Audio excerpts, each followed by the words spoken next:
A boy of 8 sat beneath a teacher's roof, reciting texts that grown scholars spent lifetimes trying to understand.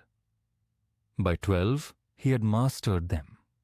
By 16, he had written commentaries that would reshape an entire civilization.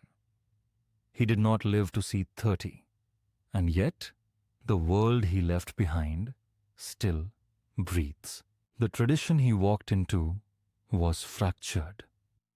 Ancient Vedic wisdom had splintered into competing schools, each pulling in a different direction. Some said the world was real. Some said it was illusion.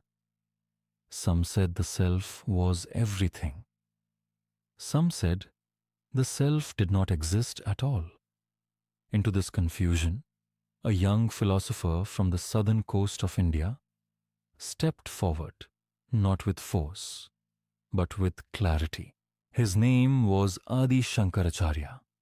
He was born in a small village in Kerala, in a time when the living thread of Advaita Vedanta, the teaching of non-duality, had grown thin.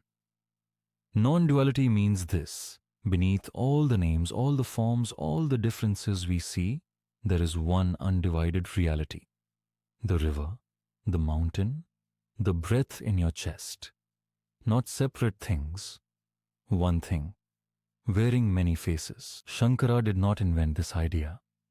He recovered it, dusted it off, and carried it across the length of India on foot, debating scholars, establishing centers of learning, and writing with a precision that still holds today. He walked thousands of miles. He debated the greatest minds of his age. He wrote on the Upanishads, on the Bhagavad Gita, on the Brahma Sutras. And he did all of this before most people have figured out what they want to do with their lives. There are two things this life quietly teaches us. First, depth is not a product of time. Shankara did not wait for age to grant him wisdom. He went toward it with everything he had, from the very beginning. The seed does not wait for the perfect season. It simply grows toward the light it finds. Second, a fractured world does not need more noise. It needs someone willing to return to the root. When everything around you is pulling apart, the most powerful thing you can do is go deeper, not louder. And then there is the teaching itself. You are not the anxiety. You are not the role. You are not the story you keep telling about yourself.